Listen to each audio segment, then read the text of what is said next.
cada um de vocês e dos visitantes que hoje aqui estão. Que Deus abençoe você de poder estar aqui esta noite, cultuando conosco, dividindo um momento de comunhão conosco, porque a igreja somos nós. Este local aqui é apenas templo, é apenas paredes.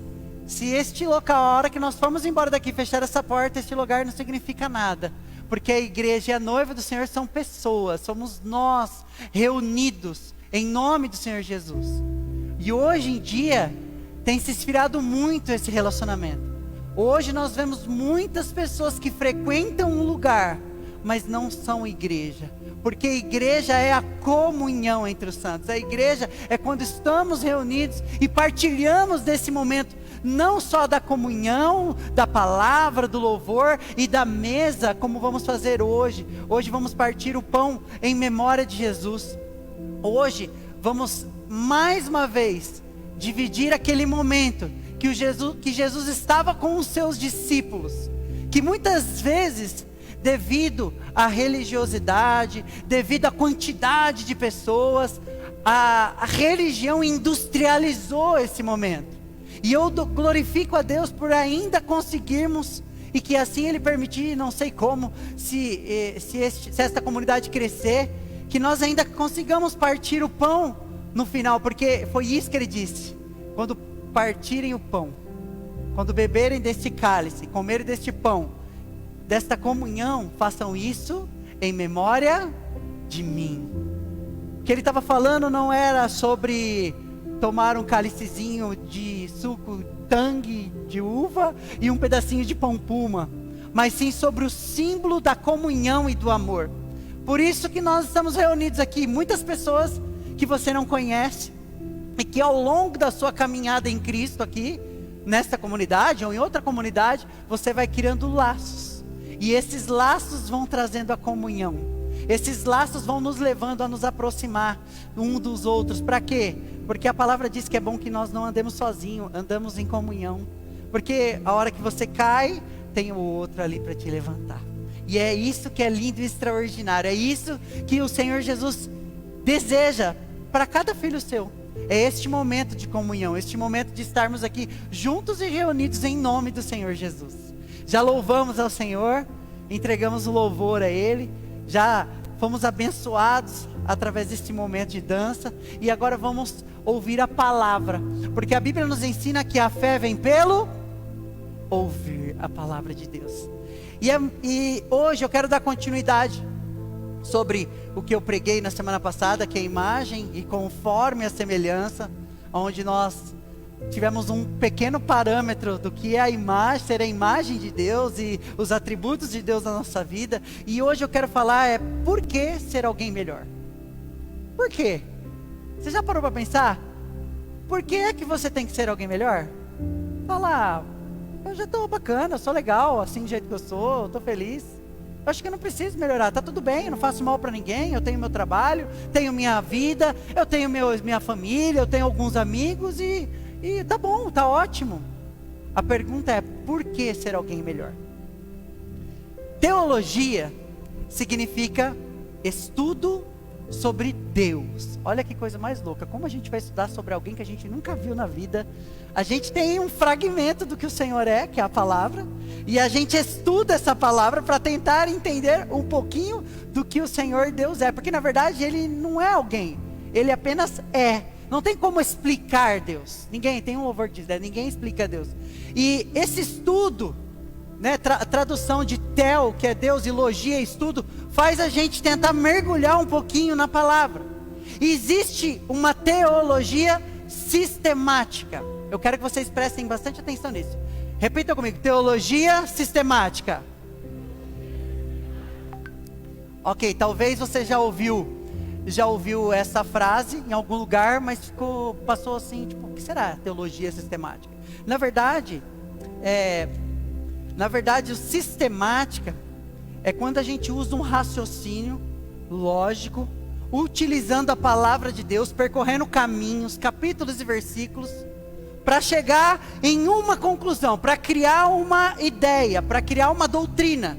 E isso é uma teologia sistemática. E a Bíblia nos dá milhares, infinitas teologias sistemáticas. Uma das teologias que nós vemos aí, para quem está um pouquinho mais aprofundado, é Armínio e Calvino, que são dois teólogos de 500 anos atrás, e eles brigam loucamente, e hoje nós temos os adeptos de calvinistas, né, e arminianos, e eles brigam loucamente até hoje. E quando você vê dois pastores sentando, um para debater sobre isso, um defende que Deus tem a soberania total, então Deus decide até quando você peca, olha que coisa louca, porque Ele tem o poder para isso, e o outro é que Deus, por mais que Ele tem o poder de todas as coisas, Ele deu a liberdade para que a gente escolhesse um caminho.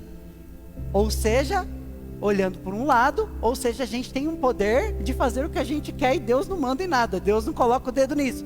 E essa briga está por 600 anos e vai continuar até o resto. Eu prefiro ficar com Jesus mesmo, olhando para a simplicidade do Evangelho, de Cristo, e tentar o máximo possível fazer tudo aquilo que for de melhor para que eu me torne uma pessoa melhor. A Bíblia nos ensina que temos que ter a ótica de Jesus. E para vocês terem uma noção como é um pouquinho complicado isso, eu quero falar para vocês sobre a tradução da palavra Islã. Quando falamos sobre islamismo, quando falamos sobre muçulmanos, qual é a primeira coisa que vem na sua cabeça? Exatamente. O homem bomba, a gente explodindo todo mundo e matando todo mundo. Essa é a ideia que a gente vê quando falamos sobre muçulmanos e islâmicos. E na verdade, gente, não é isso. Esses são as pessoas extremistas daquela religião. Olha que coisa incrível. É a mesma coisa quando você vê, por exemplo, vídeos na televisão e o jornal apresentando que houve um tiroteio lá na favela e os bandidos todos com um fuzil na mão, lutando contra a polícia. E quem aqui que já viu a cena de pastores indo lá e os bandidos lá ajoelhados com o fuzil na mão, orando a Deus, pedindo proteção a Deus? A parte extremista do Islã é mais ou menos isso. Porque existem pessoas lá que estão lá na favela, traficantes, e eles, se você pergunta se eles acreditam em Jesus, eles acreditam e pedem proteção para não morrer. Olha a loucura que a pessoa chega. E no Islã é a mesma coisa, só que a palavra Islã significa submissão a Deus. Olha o que significa a palavra Islã. Ou seja, quando um povo se declara islâmico, muçulmano, eles estão dizendo o seguinte: somos submissos a Deus, a Alá. Somos submissos ao Senhor Deus Todo-Poderoso. Nós chamamos de Jeová, nós chamamos Deus de Todo-Poderoso, de Senhor dos Exércitos, e eles chamam Deus de Alá. Então, quando se traduz a palavra Islã, significa submisso a Deus. É bonito a palavra, não é? Agora eu quero trazer para vocês, na raiz do cristianismo, que todos somos descendentes do judaísmo, é claro, e o judaísmo provém de Israel. O que significa a palavra Israel? Israel significa homem que luta com Deus. Olha que coisa incrível. Ish significa homem, Ra significa luta ou briga, ou El significa Deus, homem que luta com Deus. Se você for olhar para o significado da palavra, sem pensar no nome Islã ou no nome Israel, qual é mais bonito? O que é submisso a Deus ou o que luta com Deus? Como se nós tivéssemos o poder de lutar com Deus. Se você olhar para a tradução da palavra, falar que é islâmico é muito mais bonito do que falar que somos de Israel, que somos um povo de Israel, assim como Deus trata na Bíblia. Ó nação de Israel, a gente vai falar um pouquinho sobre isso. Por que eu estou falando essas coisas teológicas para vocês? Para vocês entenderem sobre o assunto que eu vou falar hoje, que é sobre maldição hereditária. Quem já ouviu falar sobre isso? Maldição hereditária, levanta a mão. Maldição hereditária, acredita-se que é tipo assim, quando você tem na sua família um segmento de meu avô era alcoólatra, meu pai também, eu também sou, e assim vai indo. Ou então a parte de adultério, ou a parte de separação de casais. Existem famílias que têm isso se perpetuando de geração em geração. E o mais interessante é que a Bíblia nos fala sobre isso. Existe um mandamento, que é o primeiro mandamento, quando Moisés desce lá com as tábuas do mandamento. O primeiro mandamento qual é? Vamos ver se vocês estão bons. Hã? Estou escutando assim, ó. Amar a Deus e não fará para ti, não adorará outros deuses, não terá outros deuses diante de mim, debaixo da terra, no céu, e ele finaliza o seguinte: porque se vocês praticarem tais coisas, eu perseguirei até a sua terceira e quarta geração. Olha o que Deus está falando. E castigarei. Pensa num Deus terrível, que vai ver o pai fazendo o que não presta, e porque o pai fez o que não presta, ele vai castigar o filho, o neto e o bisneto. Essa é a ideia e o raciocínio da maldição hereditária. Aí você fala: poxa, mas se é a terceira e quarta geração, na sequência ele também continua dizendo o seguinte: porém aquele que fizer o que é correto diante dos meus olhos e atender os meus mandamentos, eu abençoarei até a 1000ª geração. Olha que incrível. Mas já se passaram quantos anos a partir desse momento que Moisés deu isso? Mais de 4.000 anos se passaram. Mas se era só a terceira e quarta geração, por que é que isso continua? Porque por mais que as pessoas parem de pecar e Deus pare de perseguir e de castigar as pessoas, chega um momento que sempre tem uma ovelha negra na família. Já parou para pensar? Já reparou que na sua família sempre tem aquele que é tudo torto? Às vezes a pessoa tem um filho que é bacana, certinho, e o outro faz tudo que não presta. Você fala: mas gente, a criação foi a mesma, por que um faz assim e o outro não faz assim? A partir do momento que a pessoa começa a desenvolver aquelas coisas ruins e fazer aquelas coisas erradas, provavelmente, pela palavra de Deus, aquilo vai se perpetuar novamente na vida dos filhos dessa pessoa. Aí a gente fala: poxa, mas Deus, e aí? Então quer dizer que o que Jesus fez na cruz não resolveu nada. Jesus diz que tira o pecado do mundo, que se fez maldição em nosso lugar. E como funciona isso? E esses dias eu estava estudando sobre isso, porque eu escutei uma pregação acerca disso. Porque eu olhei na minha família, como eu já falei para vocês, e na minha família aconteceu disso. De algumas coisas muito horríveis, elas irem repetindo de geração a geração. Eu olho para o lado da família da minha mãe e olho lá nos casamentos, vejo um monte de casamento destruído. Eu olho no lado do meu pai, vejo um monte de coisa acontecendo, que estava acontecendo para se repetir na minha vida, na vida da minha família. Na verdade, se repetiu na minha vida e na vida da minha família. Só que aí vem quem? Jesus Cristo. E eu entrego minha vida para Jesus, e a partir daquele momento tudo é quebrado. Olha só, vamos refletir um pouquinho.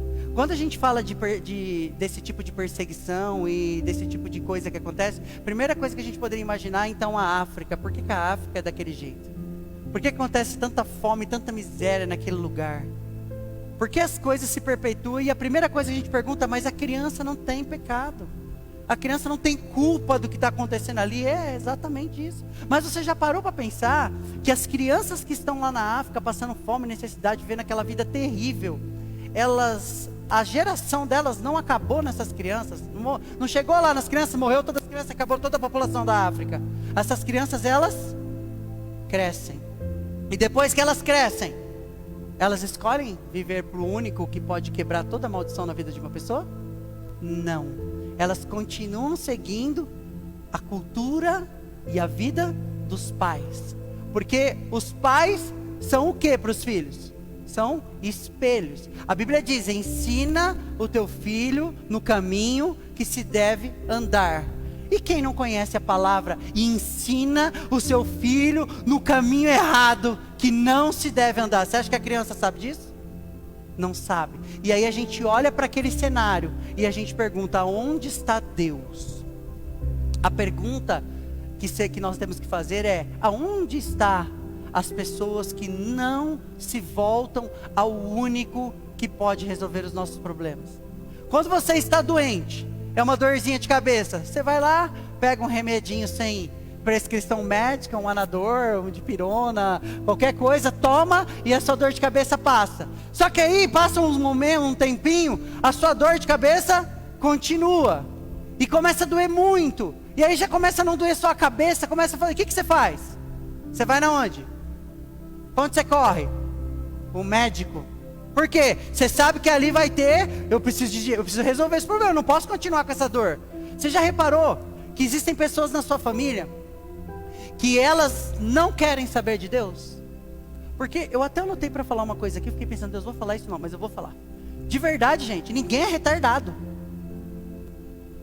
Ninguém é retardado. Todo mundo sabe que Deus é bom, criador de todas as coisas, a não ser o ateu que não acredita em Deus. E talvez ele não acredite em Deus porque ele quis alguma coisa que Deus não fez, e aí ele se revoltou. Mas ninguém é retardado. Todo mundo sabe que Deus é bom, é criador, te deu vida, é autor da vida. A pergunta é, por que é que as pessoas não querem viver para Deus? Porque na mente delas, elas vão ter que parar de fazer tudo aquilo que elas sabem que é errado. Olha que coisa louca. Na verdade, a pessoa quando está pecando, quando está fazendo uma coisa errada, que é involuntário, não tem um constrangimento no coração, mas vai chegar um momento da vida dela, já não aconteceu isso com você? Chega um momento da sua vida que você olha e pensa o seguinte, poxa, isso aqui que eu estou fazendo está me causando mal, está causando mal para minha família. Eu vou dar um exemplo que eu fazia com a minha esposa. Eu sempre fui muito brincalhão. E toda vez que a gente estava com reunião com pessoas, eu gostava de fazer brincadeiras com ela.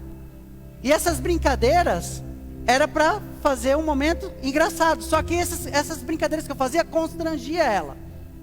E eu insistia em fazer isso. E quando ela brigava comigo, eu falava, mas você não aceita brincadeira. Você não está vendo que eu estou brincando? Ela falou, mas poxa, eu não gosto disso. E eu não entendi. E eu fiquei por muito tempo fazendo isso. E toda vez que a gente se reunia, depois que o pessoal ia embora, o pau cantava.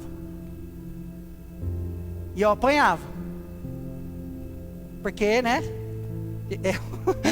Mandaram essa semana um negócio assim, mulheres, sejam submissas aos vossos maridos. Aí embaixo o comentário tá assim, então avisa lá minha mulher porque eu tenho medo.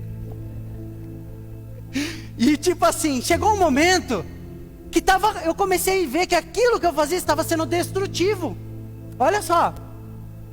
Eu inteligentemente, burro, pensei assim, cara, o que eu estou fazendo pode ser legal para mim, mas não está sendo legal para ela. Então, por eu não ser tão retardado quanto eu fui todo esse tempo, eu preciso parar, porque isso vai destruir meu casamento. E eu parei de fazer isso. Você acredita que por esse motivo a gente nunca mais brigou? Olha que coisa incrível. Você viu que agir de Deus maravilhoso? E eu estava esperando o seguinte, Deus descer para falar para mim, olha filho, o que você está fazendo está errado. Ele não vai descer nunca, porque o discernimento, a inteligência, Ele já nos entregou, Ele já nos deu. Só que por muitas vezes a gente persiste.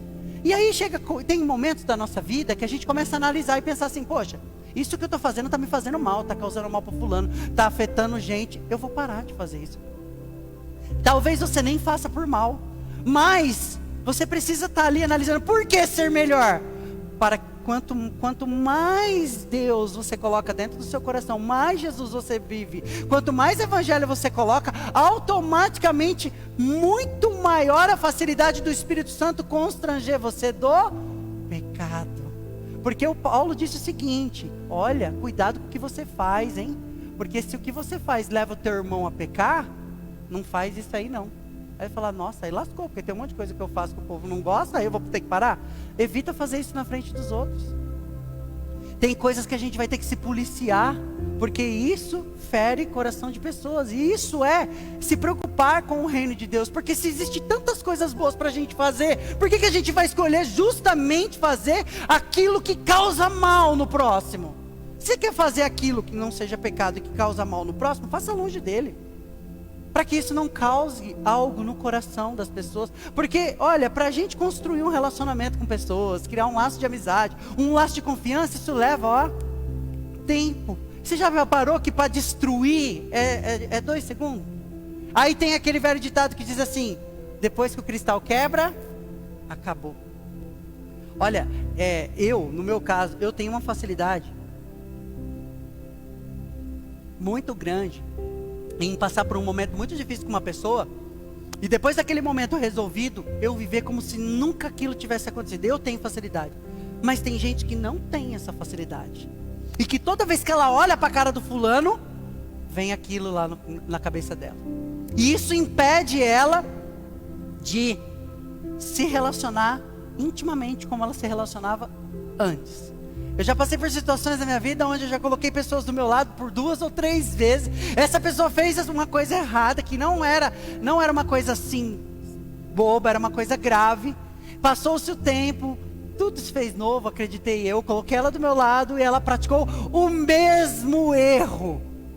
retardado, né? Por que você foi fazer isso? Passou um tempo, falei, eis que tudo se fez novo. Se Deus me transformou na tranqueira que eu era, para essa tranqueira, menos tranqueira hoje, mudou a pessoa também. O que aconteceu? Eu coloquei a pessoa do meu lado para fazer tal coisa, ela fez a mesma coisa. Aí eu falei, Deus, o Senhor não vai poder cobrar de mim, que eu não sou persistente. Mas a gente tem que se policiar, tem que tomar cuidado. E tem que tentar o tempo todo ter esse coração quebrantado e contrito, para que a gente possa se relacionar com as pessoas. Porque uma coisa é fato, eu tenho uma triste notícia para te dizer: as pessoas vão falhar com você. E as pessoas, talvez vai chegar um momento da vida delas que elas vão parar de fazer aquilo que agrada a você. Porque o problema de nós cristãos hoje em dia é que a gente se relaciona com pessoas na medida que as pessoas retribuem aquilo que a gente faz para elas. Quando você tem um relacionamento com alguém, essa pessoa atende suas expectativas e você atende dela, você vai caminhar anos com essas pessoas. Só que chega um momento que os propósitos de vida mudam, os projetos de vida mudam, e essas pessoas em algum momento ou você, essa pessoa talvez seja você, para de fazer aquilo que você fazia. E isso causa aquele sentimento de injustiça. Fala, poxa, eu estou fazendo, mas o fulano não é mais desse jeito. E aí quando você é muito estreito, você chega junto e fala, mas o que está acontecendo? Não é, sabe o que é? É que agora eu estou fazendo uma coisa diferente. Eu estou desenvolvendo um negócio aqui, não estou tendo tempo. Talvez não é nem maldade da pessoa, é que ela já talvez não está mais andando ali paralelo com você. Sabe o que é incrível? Que existem pessoas que vão caminhar com você para o resto da sua vida. Estava falando isso ontem com uma pessoa. Que existem pessoas que elas vão caminhar até a sua velhice, inclusive vão estar lá no dia do seu velório, chorando. E tem outras pessoas que só vão caminhar com você por um período de tempo. E o mais incrível, que existem pessoas extraordinárias que vão caminhar do seu lado, que quando elas forem embora, você vai sentir algo assim, tipo, poxa, toda vez que aconteceu uma coisa relacionada àquela situação que vocês viam, vai vir no seu coração, nossa, mas o fulano era uma bênção. Quando você vê aquela pessoa, e por um acaso vocês se encontram, você fala, nossa, que bacana, que legal isso é maravilhoso. E existem outras pessoas, e quando ela sai da sua vida, você fala, foi tarde. Demorou para essa praga do Egito ir embora da minha vida. E é assim. Só que isso não pode afetar o nosso caráter de cristão. De amar o nosso próximo, como Cristo amou a igreja. E como é que Cristo amou a igreja? Amando até tudo a gente que é torto, estrunchado, rebentado. Ele veio para os doentes. E de verdade, todos nós somos doentes. Uma notícia para te dar, você é doente. Não sei se da cabeça como eu sou, mas você é doente. E quando a gente entende isso, o que a gente faz? A gente busca aquele que traz cura. Aí você fala, poxa pastor, você está falando tudo isso, o que tem a ver relacionado às maldições e tal? Porque pastor, eu sei o que o senhor está falando. E na verdade, lá em Ezequiel capítulo 18, Deus tomou uma posição lá. Deus tomou uma posição lá em Ezequiel 18, depois de muitos e muitos anos que ele tinha falado que perseguiria e castigaria até a terceira e quarta geração. E lá em Ezequiel 18 ele fala um capítulo inteiro justamente sobre esse assunto. Porque o pessoal estava fazendo o seguinte, existem coisas que acontecem na sua vida, que não é por causa do teu pai, da tua mãe, do teu avô, não é de ninguém não. É sem vergonha sua mesmo. E o povo naquela época estava começando a usar isso para falar assim, Senhor, até quando os pais vão chupar as uvinhas e vai fazer diferença na boca dos filhos? Estavam começando a querer colocar Deus tipo assim, numa sinuca de bico, falando assim, Deus, está acontecendo porque é de pai para filho. E aí Deus começa a ter uma conversa através de Ezequiel com o povo, falando o seguinte, olha, nunca mais vocês vão utilizar esses provérbios, dizendo que por causa da maldição do pai e das maldades do pai, isso vai se perpetuar nos filhos. Agora é o seguinte, cada um vai ser responsável pelos seus atos daqui para frente. Agora, a partir de agora, não mais o que teu pai faz, a tua avó fez, o teu bisavô fez, isso vai se perpetuar na sua vida. Porque se você tiver um filho desobediente, que faz tudo que não presta, ele morrerá pelo seu próprio juízo, assim como nós. Como que vai ser? Deus vai descer um facão do céu, pastor, e vai matar a gente se a gente fizer alguma coisa errada? Não, a gente morre espiritualmente, porque a palavra nos ensina que o que nos afasta de Deus é o pecado. As suas ações e as suas escolhas vão dizer aonde você quer estar. Porque muitas vezes a gente fala uma coisa e faz outra. Não tem um ditado que diz: faz o que eu falo, mas não faz o que eu faço. Esse relacionamento de entender que o que você faz, você é responsável por isso a partir de então, isso mudou toda essa história, que Deus não castiga mais a geração então próxima. Não, Deus não castiga mais. Pastor, então por que acontece de nas famílias acontecer esse tipo de coisa que a gente vê aí, separação, bebida e um monte de coisa? Existe algo cultural envolvido nisso.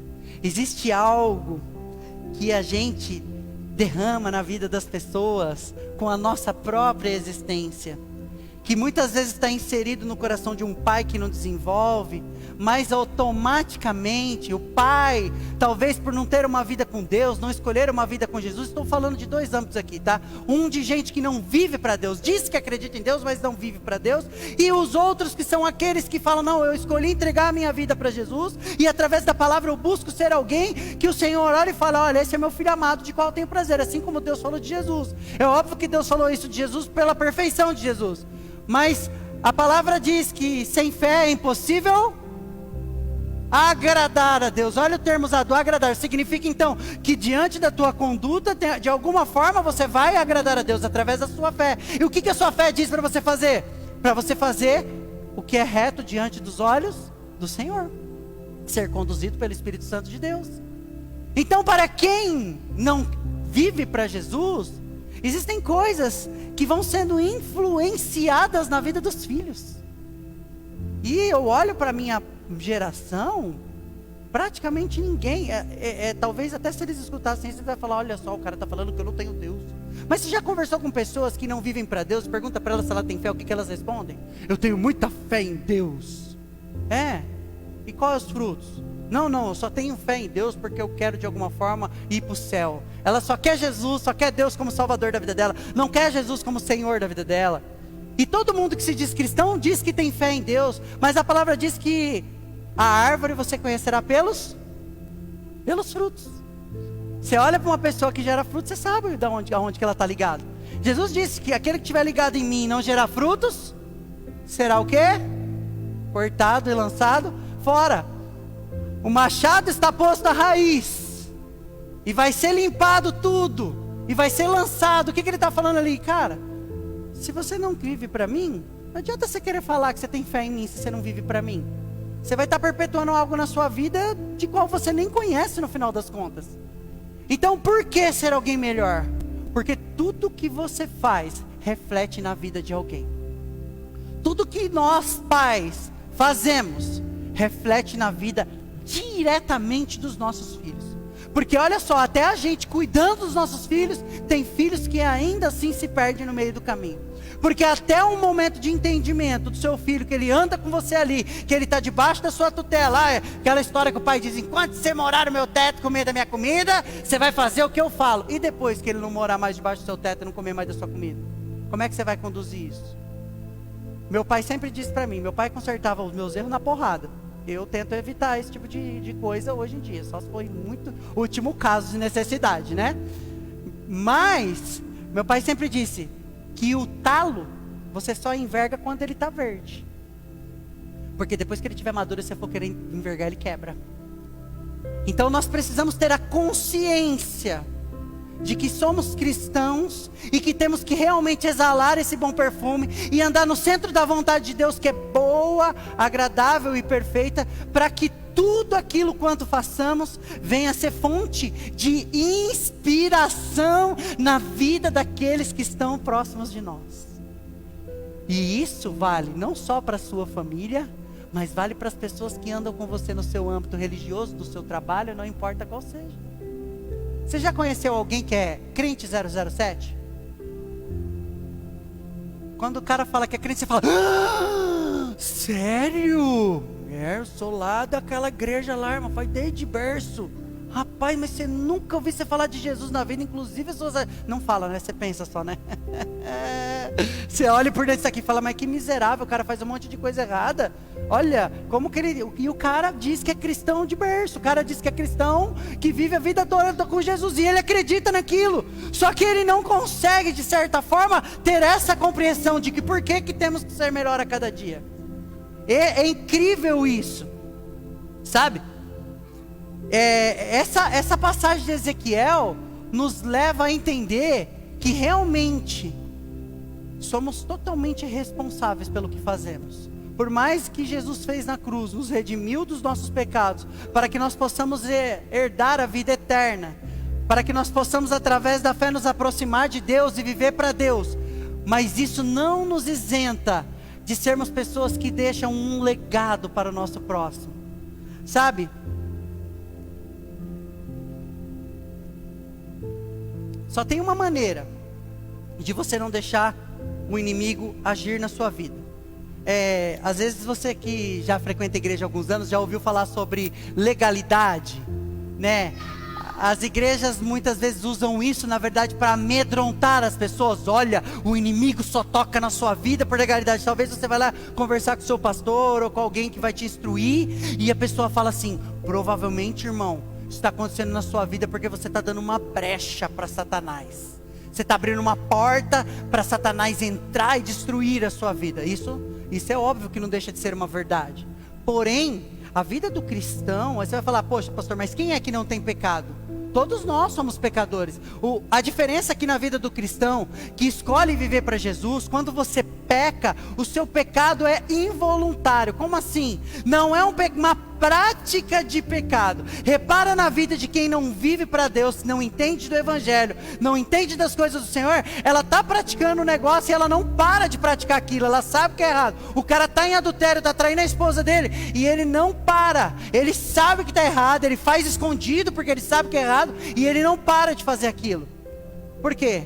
Porque ele não tem uma vida com Deus. O Espírito Santo não tem a liberdade para poder constranger ele acerca do pecado, porque a Bíblia diz que quem nos constrange do pecado é o Espírito Santo.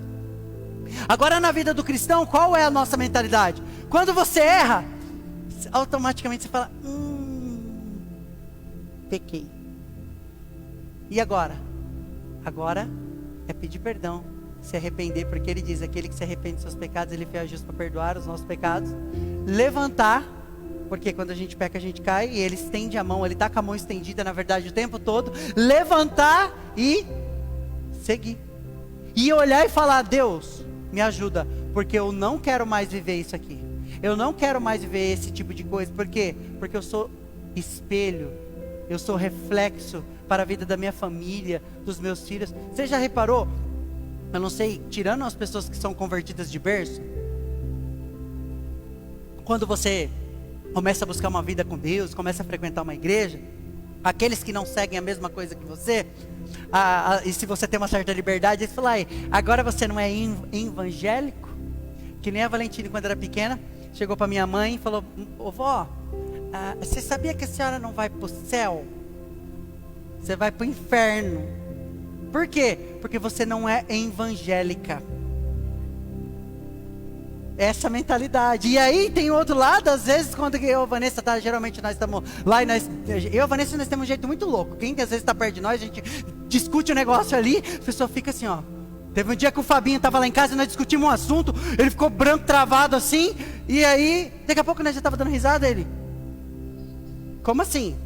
Porque tipo, era para ficar uns 3 meses brigado por causa disso, né? E aí as pessoas falam, mas você não é crente? Por que você está fazendo essas coisas? Ninguém está falando que uma pessoa que é cristã e que segue realmente o evangelho não vai errar, não vai pecar, não vai fazer alguma coisa assim. Mas a nossa vida não vai estar nessa prática. A gente não vai abrir uma porta para que o inimigo tenha toda a liberdade de destruir. Jesus disse isso, cuidado quando você é um filho do capeta endemoniado. Talvez você teve uma vida encapetada a sua vida toda, que nem eu já tive na minha um dia.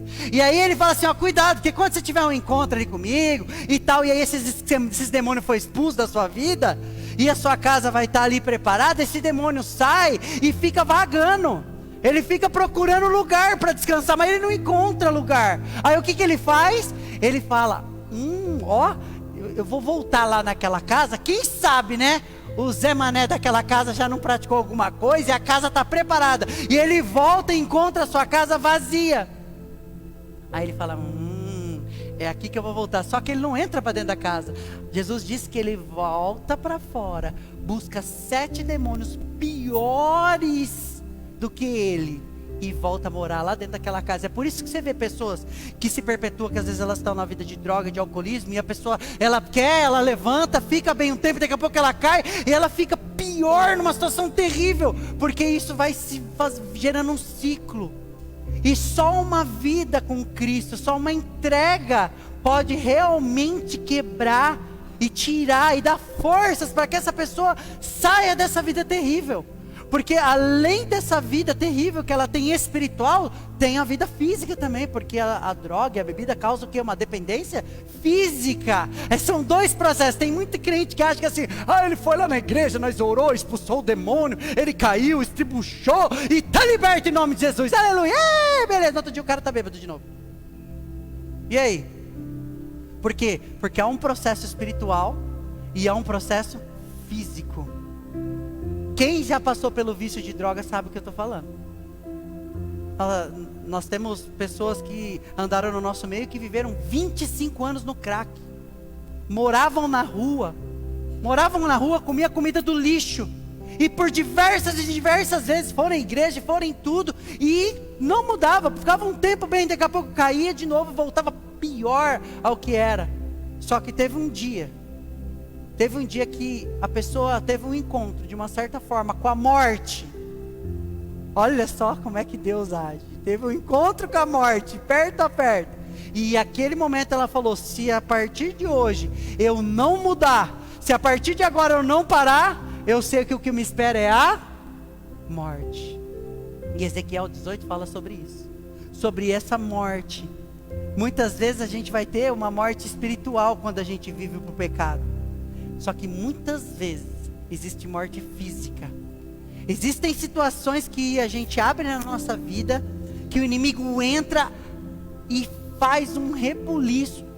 E através desses momentos de ira, de nervosismo, de entregar a nossa vida para o inimigo, a gente faz coisas que são irreversíveis. Nós sabemos de uma situação que aconteceu há uns 2 anos atrás aqui em Lins, de um homem que era pastor muitos anos de uma igreja ainda conhecida, e ele e o filho dele tiveram desentendimentos, e tinha acontecido uma situação já terrível na vida dele, que não cabe a mim falar sobre isso, quero falar sobre o fato do momento, e numa discussão com o filho dele, os 2 brincando, discutindo, e um foi querer grudar no outro, o filho pegou a faca e fez assim, e um furinho no coração, o pai morreu na hora. Você imagina? Você acha que o filho queria lá pegar, vou assassinar meu pai? Não, mas quando a gente abre as portas para que o inimigo entre através do pecado, porque o pecado estava reinando lá naquele meio, tinham descoberto coisas terríveis, o psicológico já afetado, a pressão da igreja, porque o cara era pastor de uma igreja grande, um monte de gente, depois é afastado, o escândalo caiu, imagina a mente daquele homem, aí vem um problema com o filho, e todo aquele rolo, o inimigo se aproveitou. Sabe por que eu estou falando isso? Porque eu anotei aqui 3 coisas simples que a gente faz às vezes, que a gente simplesmente abre a porta para o inimigo agir. A primeira delas está em Efésios 4, versículo 26 e 27. E diz assim, Paulo, olha só: irai-vos, mas não pecai-vos, ou pequeis. Cuidado quando você fica irado, para que você não peque. Você pode ficar bravo, até dar uns gritos, mas você tem que tomar muito cuidado, que na hora que você está nervoso, você muitas vezes não controla a sua ação. Tem gente que na hora do nervoso perde totalmente o controle. Um dos frutos do Espírito não é o quê? Domínio próprio, autocontrole. E na hora que você ira, você perde. Olha o que diz na sequência: não se ponha o sol sobre a vossa ira, ou seja, não alimente a vossa ira. Por isso que quando você fica com muita raiva, é melhor você sair de perto, respirar fundo, pedir para Deus ajuda, sabedoria, chorar, orar, e deixar aquilo abafar. Tem gente que briga e ela não quer parar de brigar, ela quer continuar, ela quer continuar. Quantas vezes já vivi isso? E até dar desgraça. Eu queria falar outra palavra aqui, mas não posso falar. E até virar uma desgraça. E o que ele diz na sequência é: não deis lugar ao diabo. Olha o que Paulo estava dizendo. Cuidado com o que você vai fazer, porque senão você vai dar lugar pro diabo. E ele não brinca de ser diabo. Ele não brinca. Outra coisa que está em Romanos 7, versículo 18. Sei que nada de bom habita em mim, isto é, em minha carne. Entenda uma coisa: os frutos da sua vida, bons ou ruins, vão ser gerados através daquele que vence em você. Jesus disse aquele dia para os discípulos que dormiram: olha, vigiai, porque o espírito está pronto, mas a carne é... Gente, lá no dilúvio, já falei isso, a Bíblia diz que não encontrou nada de bom no ser humano, nenhuma vírgula, nada. O único que ele achou lá foi Noé, que era reto, e o resto ele matou todo mundo. Você acha que foi gostoso para Deus fazer aquilo? Matar todo mundo? Você acha que é bom para um pai ver um filho preso, cometer um crime? Quantas mães não vão no local do crime e ver o seu filho morto pela polícia? É bom para uma mãe ver isso? É o mesmo sentimento. E aqui ele diz: olha, não tem nada de bom na minha carne, porque tenho o desejo de fazer o que é bom, mas não consigo realizar. Paulo está falando que o que ele quer fazer de bom, ele não consegue, porque a carne é mal. E se seu espírito não estiver prevalecendo na sua vida, se o Espírito de Deus não estiver prevalecendo na sua vida, a sua carne vai te vencer. E você vai fazer o que não presta. Os frutos que você vai colher é amargo. Escute uma coisa: independente dos frutos que você planta, vai chegar a hora de colher. O maior problema é que na hora que chega a hora de colher frutos amargos, a gente quer perguntar: por que Deus permitiu? Só que muitas vezes você está colhendo coisas na sua vida hoje que você plantou faz 1 ano, 2 anos, 5 anos, você nem lembra mais da porcaria que você fez lá atrás. E você está colhendo hoje. Deus não dá muitas vezes esse raciocínio para a gente ficar meio que tipo: não, acabei de fazer um negócio errado aqui, daqui meia hora vai acontecer alguma coisa. Ele não dá esse parâmetro para a gente. Por isso que a gente tem que andar em espírito o tempo todo. Porque quando a gente planta coisas amargas, vai chegar o dia de colher as coisas amargas. Tem coisa que você está chorando hoje, pedindo para Deus tirar da sua vida, que foi você mesmo que plantou um dia lá atrás. Então cuidado com a sua carne. E a outra coisa está em Jeremias 17, 9, que diz: o coração é mais enganoso do que qualquer outra coisa, e a sua doença é incurável. Quem é capaz de compreendê-lo? A gente tem que tomar muito cuidado com o nosso coração. Porque quando eu digo assim: pai, Deus colocou algo no meu coração, e eu vou vir aqui pregar algo que o Senhor colocou no meu coração, eu ministro algo na sua vida, se tiver alguma coisa errada ali, em nome do Senhor Jesus, o Espírito constrange. Através de um estudo você descobre que aquilo não é tão correto, não faz sentido o que ele está falando, mas veio do coração, ele fez ali, beleza. O problema é que quantas vezes a gente usa o nosso coração para fazer coisas que fazem mal para os outros? Aí eu senti no coração, quando você vê um monte de gente está arrebentada, porque você sentiu no coração de gastar. Pastor, o inimigo gastou no meu cartão de crédito, a fatura veio gigantesca, o inimigo agiu em mim, e eu achei que estava fazendo certo, comprando todas aquelas roupas, aqueles sapatos, aí agora a fatura veio. Outras vezes eu já vi histórias de homens que a mulher pegava o salário e dava na mão dele, e ele, em vez de ir lá pagar o aluguel, comprar comida, ia para o boteco e gastava todo o dinheiro e voltava para casa sem nada. Olha só que coisa louca. E o que foi o inimigo, a gente vai estar lá na fatura, se for o caso a gente paga para você, mas na verdade você mesmo é o próprio inimigo. E muitas vezes a gente usa o nosso coração para falar que foi Deus que mandou. Olha o coração. E aí Jeremias está dizendo o seguinte: cuidado, porque o coração do homem é enganoso mais do que qualquer outra coisa, e a sua doença é incurável. Por isso Paulo diz assim: olha, culto racional. O seu intelecto tem que estar sempre à frente de tudo que vem, porque Deus é assim. Deus, ele gosta que nós façamos as coisas com total consciência do que estamos fazendo. Porque aí você vai ser aquele cristão que vive em espírito, mas ao mesmo tempo vive a racionalidade que Deus deu. Tem gente que troca isso e quantas vezes vocês já não ouviram assim? É porque a carne mata e o espírito. Tem gente que não estuda a Bíblia e usa essa passagem. Não, mas é que Deus que tem que revelar lá na hora. Infelizmente tem gente que vive isso, gente, é incrível. Tem gente que você discute com ela, não entende nada do evangelho, nada da Bíblia. Não, mas é porque Deus revela na hora pro cara que está pregando. Se o cara não conhecer a palavra, Deus vai revelar o quê? Porcaria nenhuma. E tem gente que só fica atrás disso, porque quando usa que é o Espírito, você não vai poder questionar, não, mas porque foi Deus que falou. E quantas vezes eu já vi gente se lascando, nossa, se afundando em problemas da vida, porque ficou acreditando no que os homens estavam falando, e nem estava na palavra. A palavra que se cumpre, é através da palavra que tudo foi feito. Olha a diferença de Judas e de Pedro. Os dois fizeram coisas erradas, não fizeram? Você acha que o pecado de Pedro foi mais fraquinho que o pecado de Judas? Diante dos olhos de Deus?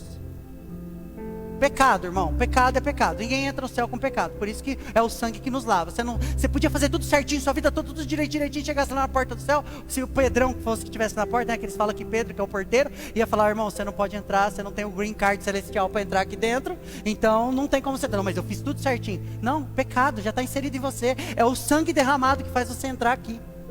O Judas, quando vai lá e vende Jesus por 30 moedas, ele não tinha consciência que os caras iam fazer o que fizeram com Jesus. Ele achou que Jesus ia tomar um couro lá, ia largar ele e acabou.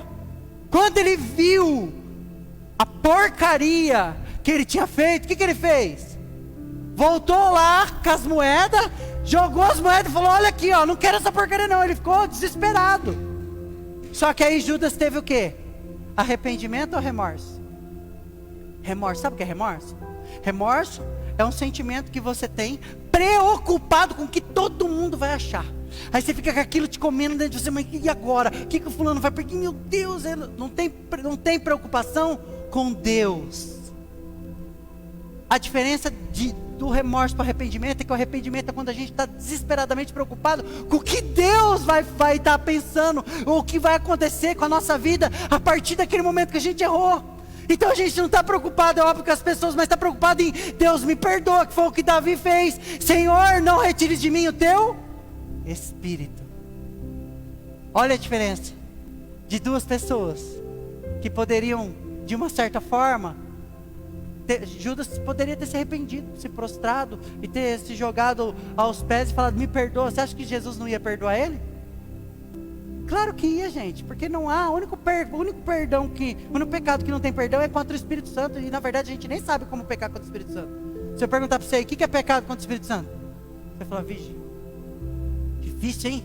É tão difícil que a gente nem sabe como é isso. E se eu já peguei contra o Espírito Santo, aí lascou, hein, pastor?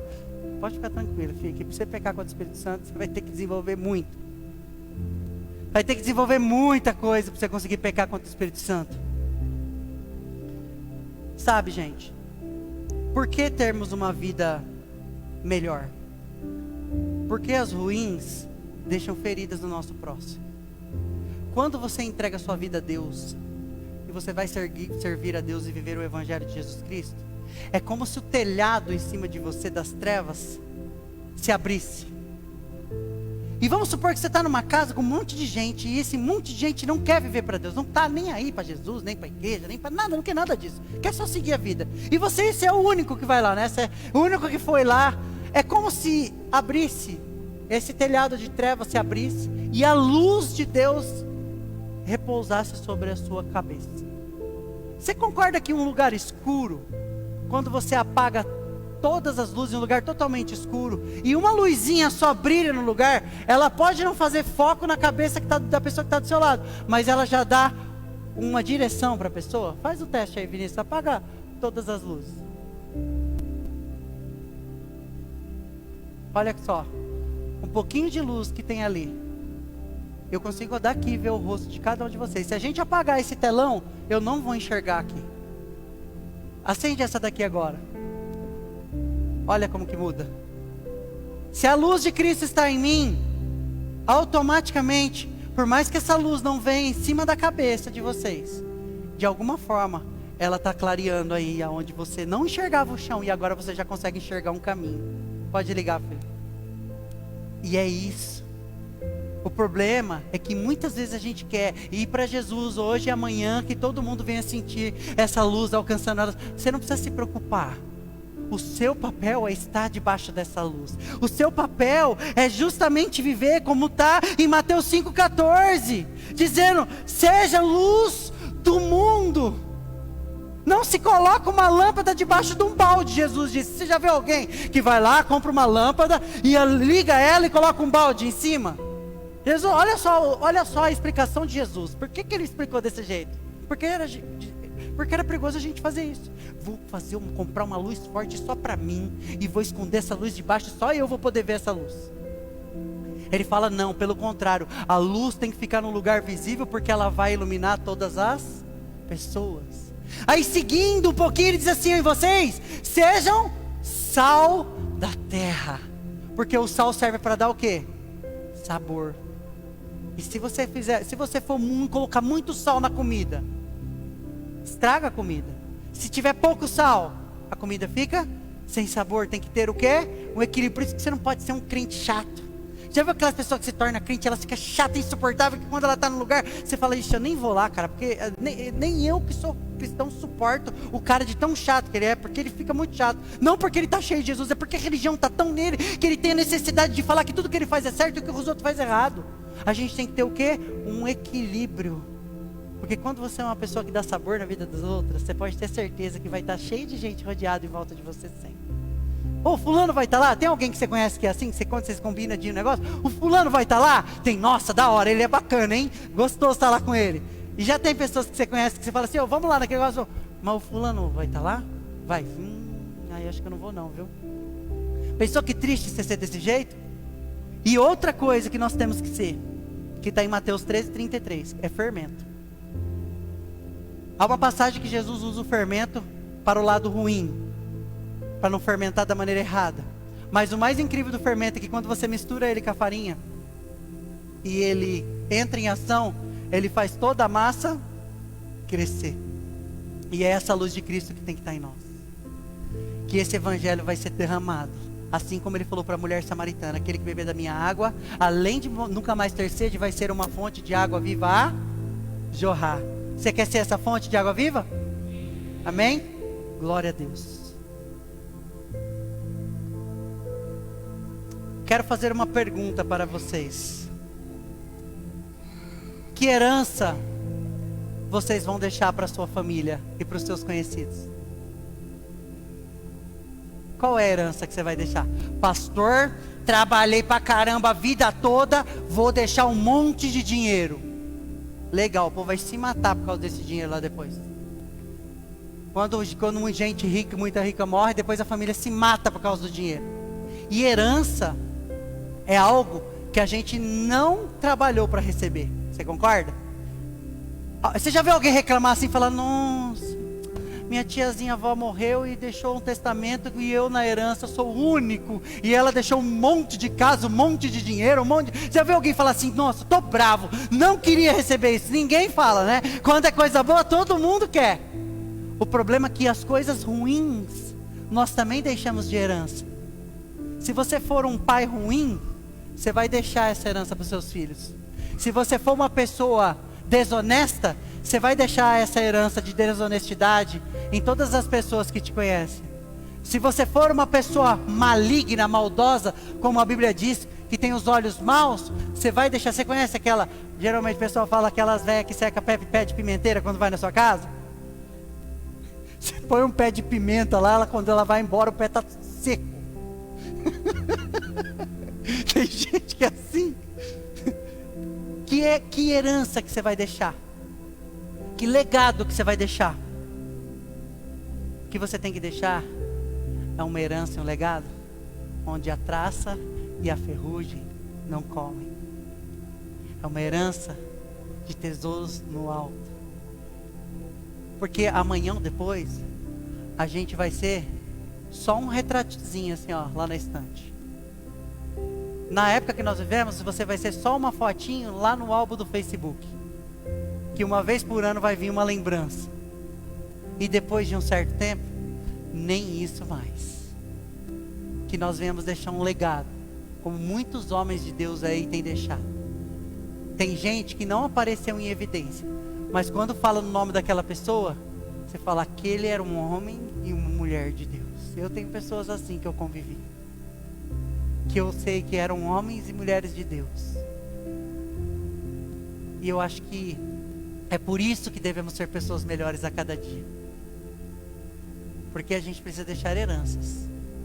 E enquanto você está aqui escutando isso, pessoal do louvor, nós vamos partir o pão hoje. Você tira aqui, por favor, tesouro.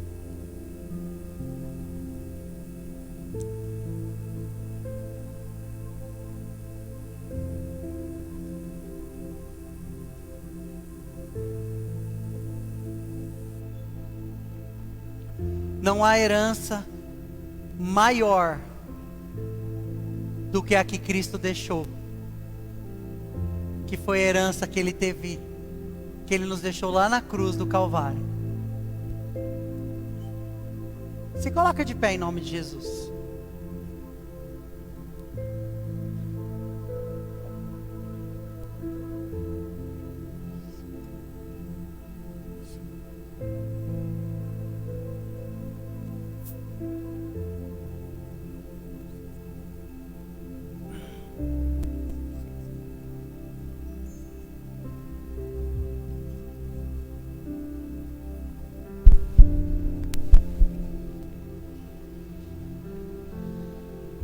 Antes de Jesus ser preso e ser levado para passar tudo que Ele passou para nos deixar a maior herança que qualquer um de nós poderíamos receber como filhos, que é a herança da salvação, da redenção.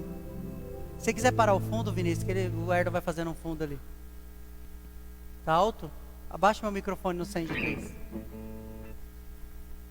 A maior herança que Cristo nos deixou foi o sofrimento que Ele teve na cruz do Calvário.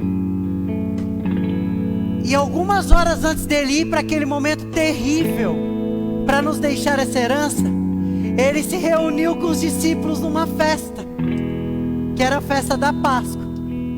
Festa da Páscoa, não é a mesma que nós comemoramos para os judeus, era a libertação do povo lá do Egito. Era quando o povo foi liberto do Egito, e eles comemoravam essa festa. E Jesus estava com os seus discípulos num momento como esse, numa mesa preparada. A mesa estava preparada para que eles estivessem ali reunidos em amor, comemorando uma libertação. Mal sabiam os discípulos o que Jesus iria passar na sequência. E a Bíblia diz que Jesus fala assim: estava ansioso por este momento, de muita ansiedade do meu coração estar junto com vocês neste momento do partir do pão. E estando junto com seus discípulos, Ele toma o pão em suas mãos, parte esse pão e dá aos seus discípulos dizendo: olha, comam todos, esse é o meu corpo que será partido por vós. Ele estava dizendo assim: olha, esse daqui é o símbolo do meu corpo que eu vou sofrer daqui a pouco. Eu vou ser cuspido, caluniado, injustiçado, vou apanhar, vou ser crucificado, meu corpo vai ser partido por cada um de vocês, para que haja salvação. Comam todos. E do mesmo modo, toma o cálice em suas mãos, dá graças novamente e dá aos seus discípulos dizendo: olha, esse aqui é o cálice da nova e eterna aliança. Esse cálice aqui vai deixar uma herança que ninguém nunca vai poder deixar. Esse cálice vai ser o cálice do meu sangue derramado. Bebam desse cálice para a remissão dos vossos pecados. E quando vocês estiverem todos juntos neste momento de comunhão, partindo o pão e tomando do cálice, façam isso em memória de mim. E é isso que nós vamos fazer agora. simbolicamente. Porque o momento é o momento do partir do pão, que nós vamos fazer na verdade após isso aqui. Se você acaba este momento, vira suas costas ali por aquela porta e vai embora, você não participou do corpo do sangue de Cristo. Porque o corpo e o sangue de Cristo é justamente o momento da comunhão. Era isso que ele falou: olha, eu vou sofrer tudo que eu vou sofrer, para que vocês possam viver com esta comunhão. Pastor, quem pode participar do corpo e do sangue de Cristo? Todo aquele que crê em Jesus. A Bíblia não fala que é para aquele que é batizado, a religião diz, mas a Bíblia não diz isso. A Bíblia diz que todo aquele façam isso para a remissão dos pecados. Se você crê que Jesus é o seu Senhor, o Salvador, que morreu na cruz do Calvário, ressuscitou ao terceiro dia e te deu passe para morar no céu, remiu você através dos seus pecados, participe deste momento da comunhão. E enquanto nós estivermos aqui passando o pão e o suco, que você vá orando ao Senhor, pedindo perdão dos seus pecados, porque a Bíblia diz também que aquele que come indignamente come para a própria condenação. Que venhamos fazer desse momento um momento de muita reflexão pelo que Ele sofreu, pelo que Ele passou, para que hoje nós pudéssemos estar aqui reunidos em nome do Senhor Jesus. Amém?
pão em suas mãos, partiu e deu aos seus discípulos, dizendo: comei todos, esse é o meu corpo que será partido por vós.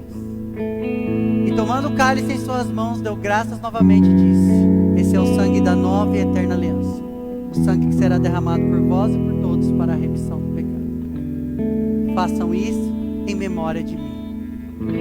Eu quero neste momento te dar um minuto para falar ao Senhor. Fale com Ele agora neste momento. Peça perdão a Ele, agradeça a Ele, porque nós não temos de verdade noção do que Ele sofreu e passou.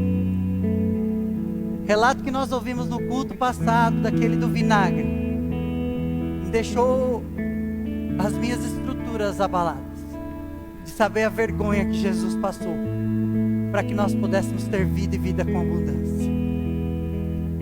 Pai, nós te agradecemos por este momento simbólico que fazemos em memória de Ti. Nós não merecíamos, ó Deus, o que o Senhor fez naquela cruz, mas essa é a herança que o Senhor nos deixou, uma herança de amor inigualável, a qual nós nunca poderemos retribuir, ó Pai, mas que nós, pelo ato de fé, estamos aqui neste momento, pelo poder do Teu Espírito Santo, participando desta mesa e deste momento, em nome do Senhor Jesus. Comamos todos e bebamos.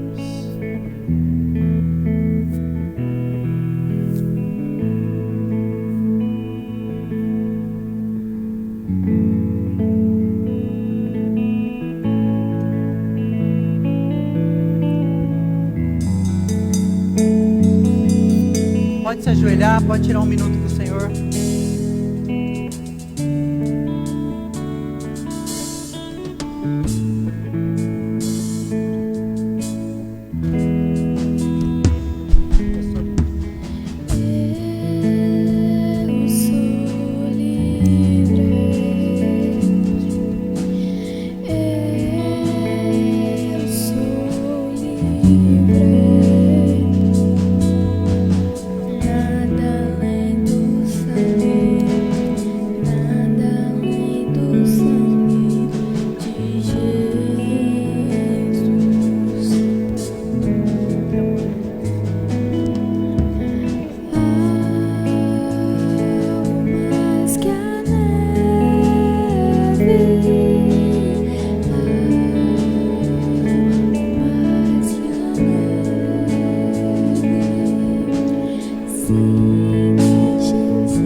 Ó Pai, pela fé, que se tiver alguém aqui enfermo, que venha ser curado em nome do Senhor Jesus. Se tiver alguém aqui cativo, que venha ser liberto em nome do Senhor Jesus. Pai, se tiver algo que impede a vida do Teu Filho de prosperar, de caminhar e de seguir na Tua presença, Pai, que seja quebrado em nome do Senhor Jesus. Pai, em nome de Jesus, que as Tuas bênçãos estejam sobre as nossas vidas. E o que eu te peço é que nós não venhamos, Senhor, desviar do Teu caminho enquanto estivermos aqui. Enquanto estivermos vivos, tivermos fôlego de vida, que nós possamos continuar dando glórias a Ti e buscando a Tua face e a Tua presença, Pai, mesmo que talvez de uma maneira limitada, de uma maneira pequena, porque nós não conseguimos entender o tamanho da Sua grandiosidade. Mas eu lhe peço, Senhor, derrama sobre nós o Teu Espírito de amor, de comunhão, porque eu sei que através desse amor e dessa comunhão o Teu reino cresce, Pai, e que nós também crescemos em nome do Senhor Jesus, Pai. O que nós queremos, Senhor, é crescer no Teu conhecimento, na Tua graça e nesse amor, meu Pai, inigualável. Derrama sobre nós, ó Deus, este amor imensurável, para que nós possamos ser filhos que deixam heranças ainda em vida, que vemos derramando sobre a vida do próximo, Senhor, esses frutos que só o Senhor pode nos entregar, que só o Senhor pode colocar nas nossas mãos, ó Deus. Eu profetizo em nome do Senhor Jesus, em nome do Senhor Jesus. Nada além do sangue de Jesus. Eu sou livre.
Aniversariantes essa semana. Falta 2 meses. Não tem nenhum aniversariante essa semana pra gente orar? Acho que tinha alguém. Vamos orar, tá precisando, né, irmão? Amém. Glórias a Deus. Pai, muito obrigado por cada um dos teus filhos que estão aqui. Obrigado por este momento de comunhão agradável. Nós vamos agora partir o pão que cada um dos irmãos trouxeram, para que nós possamos nos alegrar na Tua presença. Quero Te agradecer por tudo que o Senhor tem feito em nosso meio, nas nossas vidas. Quero compartilhar com os irmãos, nós estamos tendo um curso nas quintas-feiras que chama Jornada do Crescimento e Jornada Extraordinária. Jornada do Crescimento é para pessoas que têm pouco conhecimento, dificuldade de entender a Bíblia, que estão caminhando conosco aqui já há algum tempo, fala, não, eu me sinto parte já desta comunidade, também é para você, venha fazer esse curso, é uma bênção, são 12 semanas, apesar que já se passaram 2, mas mesmo assim, dá para você estar fazendo esse curso. O Jornada Extraordinária já é para quem tem um conhecimento, já conhece a palavra e quer crescer no caminho extraordinário de uma vida com Deus. Está sendo às quintas-feiras, às 19h30, não tem custo nenhum, é só para você vir mesmo crescer na graça e no conhecimento. Coloca aqueles bannerzinhos aí que eu te pedi, por gentileza. Vamos orar depois, irmão, para a sua memória. Nós estamos, pessoal, com disponibilidade de duas áreas aqui, que é nas mídias sociais da igreja e na mesa de som. Já teve pessoas que querem ajudar, vão estar aprendendo, mas a gente não pode ter só uma pessoa ou 2 pessoas cuidando de uma área, porque muitas vezes a gente falta por algum motivo, não pode vir, tem algum compromisso, não está aqui. Então, tendo várias pessoas desenvolvendo nessa área, a gente não sobrecarrega ninguém.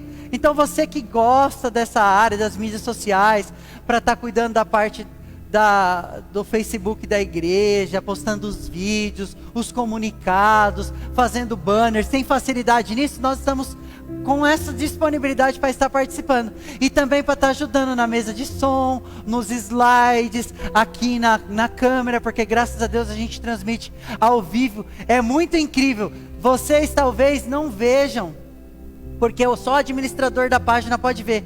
Mas as nossas lives tem cultos que atingem 3.500, 4.000 pessoas. É muito bacana. Pessoas que, enquanto nós estamos aqui, podemos estar aqui presencialmente, a gente está aqui nesse momento de comunhão. Mas tem pessoas que estão sendo alcançadas lá fora através da palavra. E a gente precisa muito de pessoas que querem desenvolver nessa área. Porque talvez você fala assim, pastor, olha, eu tenho vergonha de pregar, eu tenho vergonha de dançar, eu não sei tocar, eu não sei cantar, mas eu tenho facilidade em desenvolver nessa área. E você vai adorar a Deus alcançando vidas através dessa área. Então que o Senhor toque ao seu coração e você possa estar participando dessas nossas disponibilidades que temos aqui no ministério. Eu quero ver todo mundo desenvolvendo alguma coisa, satisfeito, feliz e contente, em nome de Jesus, amém? Vamos orar? Pai, muito obrigado por esta noite, por este momento. Eu louvo e agradeço a Ti, Pai, por este momento de comunhão, pela vida dos Teus filhos, e te peço que as Tuas bênçãos poderosas estejam sobre a vida deles. Guarda eles durante toda essa semana, guarda eles, meu Pai, no nome de Jesus, que eles possam, Senhor, deixar heranças a cada momento, por onde eles passarem, que eles possam exalar o Seu bom perfume e derramar do Seu amor, em nome de Jesus.